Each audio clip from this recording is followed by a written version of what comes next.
and of course the changing of our currency, is one of the ways that they will infiltrate into our system and force us to acquiesce, because if they change the currency and they bring these other partners into play, these other partners can be used to pressure the American people in how many different ways economically.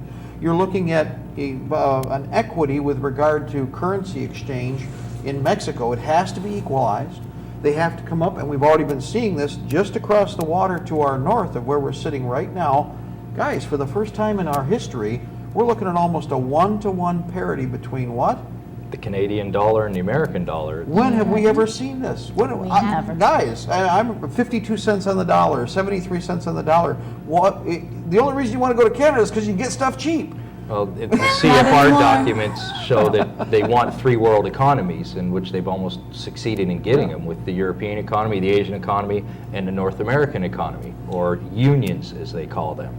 Now, one of the tie-ins here that we must stress to all of your listeners is that, again, what is it that how are we going to benefit? How would any of us sitting here or any of our people listening benefit from this alliance? We have an excellent system. We have, like I said, the Declaration of Independence, that's our property. The Constitution and Bill of Rights, that's our property. In order for this whole thing to work, they have to, and this has been the nut, this is what the old squirrel trying to figure out, remember like the old Chip and Dale trying to figure out how to get that thing open. And they'll drop it from a tree, it didn't work. They shook it and they hit it with a hammer, it didn't work. They put TNT next to it, and they blew down a building and knocked down some top. Oh, wait a minute, no, that's kind of a good parable there, isn't it? Yeah. And that still didn't quite work to get us to surrender our liberty completely. So there's something they've got to do that's going to be a 1, 2, 3 punch. No single hit has done it yet, because we're resilient. Americans are resilient. So what are we going to see? Well, an attack more incrementalization, what they've been doing, because they can't do a frontal attack because it's not going to work. So they're doing it through incrementalization of all of our rights. And I think what most people don't understand at this point in the general populace is the fact that when we do merge into the North American Union, our Constitution, our Bill of Rights, the Declaration of Independence, they will no longer cease to exist as we know them today. Not only that, the international courts will have jurisdiction upon us. And those are, it is absolutely critical. And that is one of the things that people have a misconception about the militia. In a nutshell, we have taken an oath to protect the Constitution, the Bill of Rights, the Declaration of Independence from all enemies, foreign and domestic, the same as our military. So that is utmost in our mind. And if you believe in our system the way it's set up, then 16th jurisprudence has to be enforced, and that any law from its inception is null and void if it is not hold up to that bar of the Constitution, Bill of Rights, and Declaration of Independence. It's as if it were null and void. Well, it's null and void. It's as if it never existed.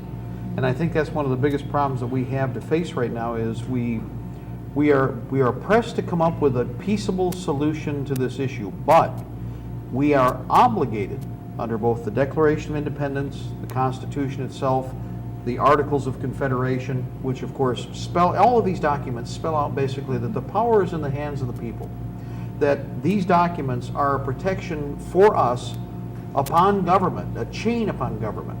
We have a scurrilous band of robbers who are trying to figure out how to break free from those chains so that they can use bad government on us. Now, what do we mean by bad government? Well, we have specific guidelines that are already laid down. There's always this claim that, well, we're a nation of laws. A nation of laws. Well, but apparently only one-sided, whereas it should be for all of the people. We have a group that have tried to write themselves out of these restrictions or these controls. That would be the federal world government that is trying to control the whole world's population. And of course are proposing the idea that our form, and this is one of the most common mistakes made, is we have many people who are trying to tell us, oh, those are old documents. You need to get rid of them. You need to fill in the blank. My question to anybody who proposes that is, where did you get that idea? Did you come up with this yourself, or is this something that is being parroted by a group of people who are trying to convince you to surrender something that was paid for in blood? and cost our people a tremendous weight in terms of time, in terms of their resources, all of which can never be recovered. You know, the cost and expenditure, time especially, I guess I explain it this way. I've done this with many of my students before. You know, guys, can you do me a favor? Reach into your pocket and give me a handful of seconds. Can anybody do that here? Okay, does that mean that obviously, since I can't reach into my pocket and pull out a handful of seconds, that time is the most valuable commodity that all of us possess? Now, whose time is that? Well, first of all, God only gives us, and I don't care what anybody says, bottom line is the Creator gave us only so much time on this planet. That makes it the most valuable commodity that exists. You can't trade it, you can't exchange it. You can figure out a way to come up with a value of it. We do this with these things we call monetary instruments. We come up with a peaceable way to trade our life's time. But this exchange is then of great value to me because it is the only, not just this, but anything that I trade for. It can be this cup, it can be my shoes, it can be her ring, it can be your shirt. I am trading my life's time for a tangible element to demonstrate my life's time on this earth. Private property is the key to demonstrating your liberty, your possession of your time. See how I brought this full circle? Your time is yours. I am not owned by the state. My time is not the property of the state. You mean you want to be a sovereign? That's right, exactly. Oh, heaven That's forbid, unheard of these days. as we know. And yeah, they don't teach that to the students nowadays. That's something that's been taken out of the public school system. And if you ask a student today what national sovereignty is, they look at you like, yeah, No. what's that? My Does it favorite, the Homer exist? Doe. If I may ask your opinion on the national ID card and its relevance to Germany in the 1940s. Exactly. Actually, 1930s through the 1940s, or Russia. Now, most important is remember that most of what was done in Germany was modeled. In fact, even Goebbels said this many times. He modeled it perfectly after the examples he had in the Soviet Socialist republics / the Soviet regimes from the 20s to the 30s. Let me give you an example. Everybody thinks that the spiffy black uniform that the Germans wore was their idea.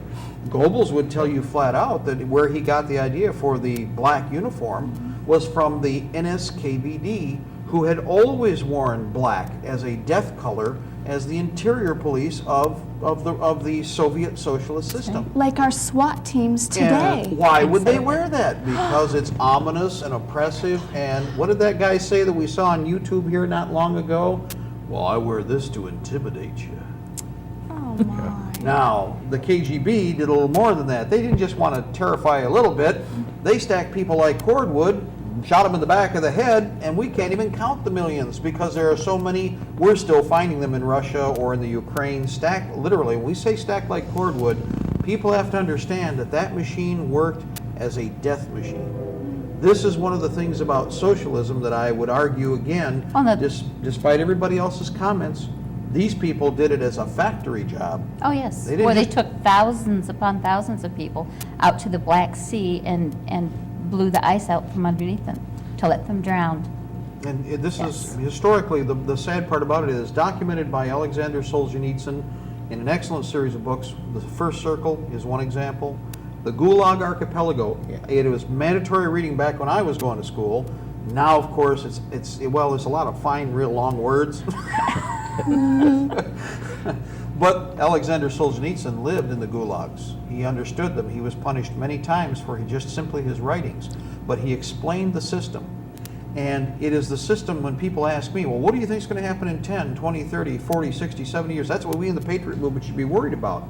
I am, because that's what they're trying to implant here. And what if we don't go along with the national ID and we don't have one? Well, that's just it. Will we be persecuted against? Absolutely. In fact, let's put it this way. They're going to try that, but the problem is kind of like the movie V, which of course nobody wants to mention. Well, the government doesn't want us to mention it, but Yeah. the whole idea of dissent on the part of a larger and larger number of people is the only thing that is going to succeed that they're going to listen to. Because trying to make a deal with the crocodile when you're on his back only means that at a given point he's going to eat lunch later. Okay, he's going to twist. You're in the water. Next, you see the